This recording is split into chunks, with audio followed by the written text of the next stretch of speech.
अस्सलाम वालेकुम स्टूडेंट्स। आज के इस लेक्चर में हम वही पुराना काम ही करेंगे, एक्सरसाइज 2.4 वाला ग्राफ्स बनाने वाला।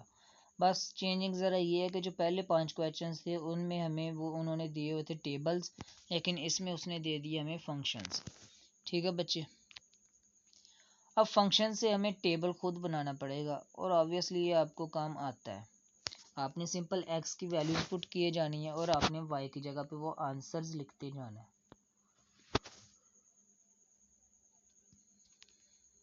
ठीक है बच्चे, फिर जब आप ये आंसर्स लिख लेंगे तो फिर आपने ग्राफ पर इसके मुताबिक स्केलिंग करनी है। देखिए हाईएस्ट रेंज क्या है, 7 है, तो अगर आप 1 1 भी लिखते हैं तो आप इजीली 7 तक पहुंच जाएंगे। ठीक है बच्चे, और ग्राफ भी छोटा ही बनेगा आपका। तो ये देखें जी, हमारे पास जब x 0 था तो y का आंसर 1 आया। जब हमारे पास x 1 था तो y का आंसर 4 आया। जब हमारे पास x जो था वो 2 था, एक्स जो 2 था तो y का आंसर हमारे पास 7 आया। x का आंसर 3 तो y का आंसर 10। इसी तरह अगर नेगेटिव की तरफ जाएं, x का आंसर अगर x हम पुट करते -1 तो आंसर हमारे पास -2 आता। x -2 पुट किया तो आंसर -5 आया। -3 पुट किया तो आंसर हमारे पास -5 6 7 8 -8 आंसर आया। ठीक है जी, तो इन पॉइंट्स को आप लोगों ने आपस में मिला देना और इनके ऊपर इनकी नंबरिंग भी लिख देनी कि ये वाला ये पॉइंट है, ये वाला ये पॉइंट है। ठीक है बच्चे, इनकी नंबरिंग भी आप लोगों ने इस पर लिख देनी है। बहुत आसान सा काम है बच्चे, ये सारे ग्राफ्स मैं आपको बता देता हूँ। काम आपको मैंने पिछले लेक्चर में भी बता दिया, इस लेक्चर में इस क्वेश्चन में भी बता दिया क्या करना आपने। अब ये देखें, इसका आपने एक टेबल बनाया और ग्राफ बना दिया। ठीक है बच्चे, ये एक एप्लीकेशन, अगर आप लोगों को इसका नाम पूछना है तो वीडियो में तो मैं नहीं बता सकता है, तो आप लोग व्हाट्सएप पे कांटेक्ट कर सकते हैं कि सर इस एप्लीकेशन का नाम क्या है बता दें।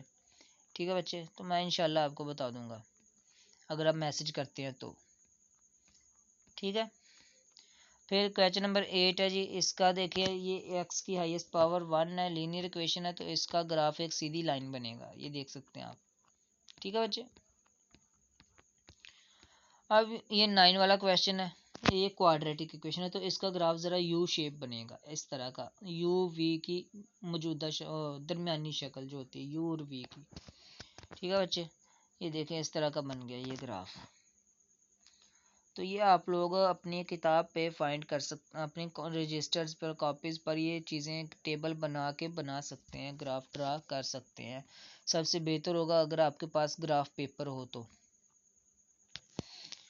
फिर ये एक्स स्केयर -1, ये भी क्वाड्रेटिक इक्वेशन है, इसकी हमने टेबल बना लिया सारा का सारा और वैल्यूज पुट करके आंसर निकाल लिए और ये ग्राफ बन गया।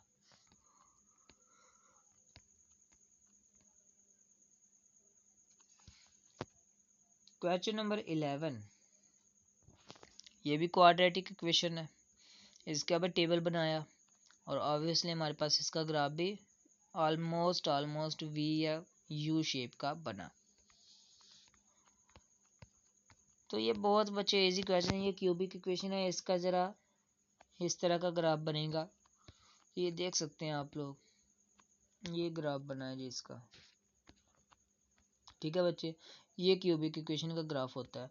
अगर आपको एमसीक्यूज में, अगर आई थिंक बीएस में एमसीक्यूज आते नहीं है, लेकिन अगर कोई दूसरी क्लास का बच्चा है बीएस के अलावा जिसका सब्जेक्ट मैथ है और वो ग्राफ बनाना चाहता है फंक्शन का, और उनमें आ सकते हैं एमसीक्यूज वगैरह में या शॉर्ट क्वेश्चंस में आ सकता है कि बताएं इसका ग्राफ किस तरह का बनेगा, ये ग्राफ किस वाले फंक्शन का है।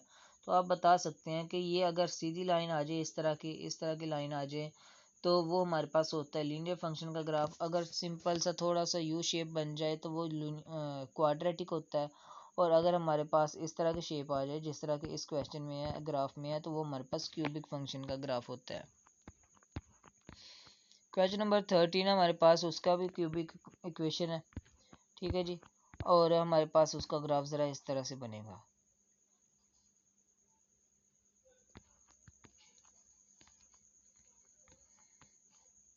क्वेश्चन नंबर 16,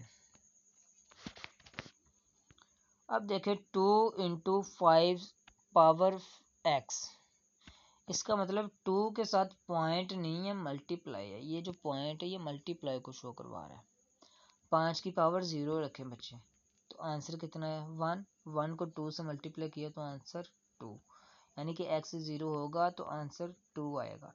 x 1 होगा तो आंसर 10 आएगा। जैसे 5 रेज्ड पावर 1 होता है, 5 होता है, 5 मल्टीप्लाई 2 आंसर 10। ठीक है जी। और इसी तरह बाकी वैल्यूज आपने फाइंड आउट करके, और ये रहा आपका ग्राफ। ठीक है बच्चे, ये मिला नहीं हुआ, ये इसके साथ साथ जा रहा है। बस ऐसा लग रहा है कि जैसे ये मिल चुका आपस में, ये मिलेगा नहीं। ये देख सकते हैं आप लोग इधर, इसका जो हमने टेबल बनाया ना बच्चे 0.0 समथिंग आ रहा आंसर, लेकिन 0 नहीं आ रहा। ठीक है बच्चे, इसी तरह जितनी भी आप वैल्यूज फाइंड कर ले आपके पास आंसर 0 नहीं आएगा, 0 पॉइंट समथिंग आता जाएगा। तो ये इसका नज़दीक तरीन जाएगा लेकिन उसके बराबर नहीं होगा। यही कंसेप्ट हम यूज़ करेंगे नेक्स्ट चैप्टर में, लिमिट्स वाले में। ठीक है बच्चे, कि कोई चीज़ किसी दूसरी चीज़ के नज़दीक तरीन होती है लेकिन उसके इक्वल नहीं होती। ठीक है, ये इसी तरह का कॉन्सेप्ट हम उसमें यूज़ करेंगे।